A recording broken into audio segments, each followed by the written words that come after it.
નમસ્કાર ખેડૂત મિત્રો, હું કેયુર વેકરિયા આપ સર્વ ખેડૂત મિત્રોનું આજના વિડીયોમાં હાર્દિક સ્વાગત કરું છું। આજના આપણા વિડીયોનો ટોપિક છે ડુંગળીની અંદર સાઇઝ કઈ રીતના વધારવી, રંગરૂપ કઈ રીતના વધારવું, હાર્વેસ્ટ કર્યા પછી વધારે ટાઈમ સ્ટોર રહે અને બગડે નહીં એના માટે શું કરવું। તો એના માટેનું એક ખાતર આવે છે કે જે પોટાશના નામથી ઓળખાય છે, એનો તમારે ઉપયોગ કરવો પડે।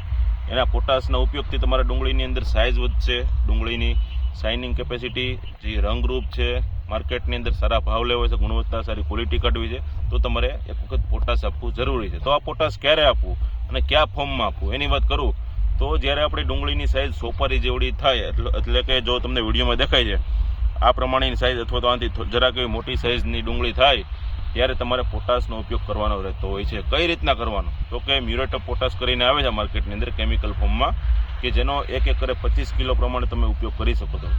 અથવા તો તમારે રાસાયણિકની જગ્યાએ બાયોલોજિકલ્સ અથવા તો બેક્ટેરિયલ સ્વરૂપમાં પોટાશ આપવું છે, જમીનને બગાડવા વગર આપવું છે, તો એના માટે જે આપણે નેચરલ ફોર્મની અંદર પોટાશ આવે છે અલગ અલગ માર્કેટની અંદર, એનો તમારે ઉપયોગ કરવો પડે।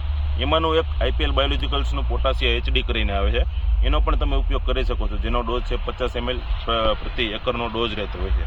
તો ફક્ત HD ફોર્મ્યુલેશનમાં આવે છે, 50 ml નો ડોઝ છે અને પોટાશિયા HD કરીને પ્રોડક્ટ છે, એનો તમે ઉપયોગ કરી અને ડુંગળીની અંદર સાઇઝ રંગરૂપનો વધારો કરી શકો છો।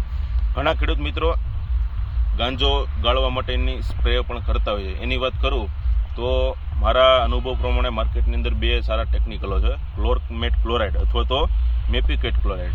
આ બંને જે ટેકનિકલો છે, અંગૂઠાથી મોટી વધારે સાઇઝનો ગાંજો થાય અને અથવા તો 90 દિવસની ડુંગળી થાય પછી તમારે એનો ઉપયોગ કરવાનો રહેતો હોય છે। એના સ્પ્રે દ્વારા ગાંજો ઘણા ખેડૂત મિત્રો ગાળવાની વાત કરતા હોય, એની અંદર તમે સ્પ્રે કરીને ગાંજો ગાળી શકો છો। સાથે સાથે એની અંદર 0050 કરીને ખાતર આવે છે, એનો પણ તમારે ઉપયોગ કરશો તો સારા રિઝલ્ટ મેળવી શકશો। ખૂબ ખૂબ આભાર ખેડૂત મિત્રો।